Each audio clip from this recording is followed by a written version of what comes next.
Ever wonder why some day traders seem to always beat the market while others struggle to break even? Hi, I'm April of Koak Trade, and in this video, we shall review how trading is all about strategy. And one popular approach is the reversion to the mean strategy. Well, friend, grab your favorite notebook because today we're going to be diving into this highly lucrative technique. In essence, the strategy is based on the belief that price is a little like a soul that is strayed away from God's path of goodness, wherein the person has walked away from God to one extreme or another, but eventually repents and returns home to the Lord. As a side note, if this is you, a little word from our sponsor. The Lord says, come home, dear child. The Lord is here to welcome you with loving arms. Okay, back to our scheduled programming. Now that we understand the concept, how do we put it into practice? Well, implementing the reversion to the mean strategy is a 3-step process. First, we need to identify the mean price of a stock. This is the average price over a specific time period, which may be a few days, weeks, or even months. It's the line that the stock price dances around, sometimes above and sometimes below. The second step is recognizing significant deviations from this mean price. These are the wild swings, the leaps, and the dips that make your heart race. But remember, we're not thrill seekers here. We're strategists. Finally, we make our move. We trade based upon the expectation of reversion. When the price jumps significantly above the mean, we anticipate a fall. When it plunges below, we expect a rise. We buy low, sell high, and rinse and repeat. So it's a bit like catching a rubber ball. You want to grab it when it's reached its peak bounce and is about to fall back down. So how can we use tools to help us spot these deviations? One popular tool is the Bollinger Band indicator. Bollinger Bands are essentially a statistical chart that characterizes the prices and volatility over time of a financial instrument or commodity. There are 2 bands that encase a 20-day moving average, or what we call the mean. The bands represent 2 standard deviations, both positively and negatively, away from the simple moving average of the price. The upper band and lower band act as guardrails for price movement in a stock. Depending upon the time frame and cycle, sometimes the bands can represent an overbought or oversold price relative to previous trades. When the price of a stock reaches the upper Bollinger Band, it may be considered overbought. In simpler terms, it's as if the stock has climbed a steep hill and is now looking down at the valley. The expectation is that within a few candles, it will start to descend or revert back to the mean based upon whether the price is within a trend or within a range. Conversely, when the stock price reaches the lower Bollinger Band, it can be considered oversold.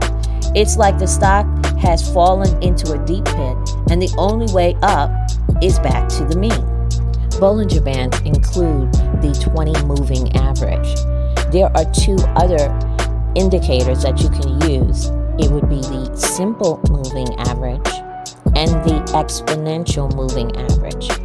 You would look to determine whether the price is substantially above either one of these moving averages or beneath in either one of these moving averages. But how does this help us? I'm so glad that you asked. Well, Bollinger Bands act as visual aids, helping us identify those significant deviations from the mean we talked about earlier. They help us to spot when the stock price is dancing too far away from the mean price, signaling a potential opportunity to make our move and have a very profitable day.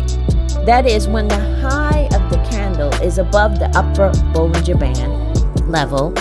We can use this information coupled with an indicator or the price action to detect when we will short the stock. In contrast, when the low of the candle is below the lower Bollinger Band, we can choose to use this fact with our assessment of price action to determine whether or not to purchase shares of the stock. Looking at this one example, we can see that the 9 moving average has been respected in the past. This is key. Also, we see that the Bollinger Band mean has been respected on the daily chart. Therefore, we can peer into our charts a little bit closer, looking into the lower time frame like the 4-hour or the 2-hour or the 1-hour charts. You can use this price action or an indicator of choice for more confirmation of your trade. Simply, you can choose to enter a short at the upper Bollinger Band crossing or enter a long trade at the crossing of the lower Bollinger Band level after there is confirmation in the form of price action that aligns with the trade. Another example is that you can enter with your target being the 9 moving average or the Bollinger Band mean, which is the 20 moving average. It depends on what was respected in the past for that particular instrument. You can also use this cycling to show a good entry level at the mean towards a higher high if you're in an uptrend, or at the mean towards a lower low if you're in a downtrend. There are a variety of ways that you can use this principle in order to trade. These are just a few. So, Bollinger Bands and various moving average levels can be great tools to help implement the reversion to the mean strategy. Remember, there is no perfect tool. Any system that you favor should be designed to use more than one tool, more than one aspect of technical analysis. It may be good to use this in conjunction with other indicators or your analysis of price action. Before we conclude, let's take a moment to revisit the fundamental aspects of the reversion to the mean strategy. The initial step revolves around locating the mean over a specific time period. Following this, we maintain a vigilant lookout for substantial deviations from this mean. You can use a scanner to scan a particular watch list for these types of substantial moves. These fluctuations are precious chances. The trades that we execute are based on the anticipation that the stock price will eventually cycle back to this mean. Notably, tools like the Bollinger Band can be very useful in identifying these deviations. So summing up, the reversion to the mean strategy is an intricate play of averages, pinpointing the anomalies and wagering on the reestablishment of the norm. However, no strategy is perfect, and this one also has its limitations. Nevertheless, with meticulous research and a touch of patience, it can serve as a robust instrument in your day trading toolkit. Until next time, you have a great day. If you like this video, please give me a like and subscribe to my channel.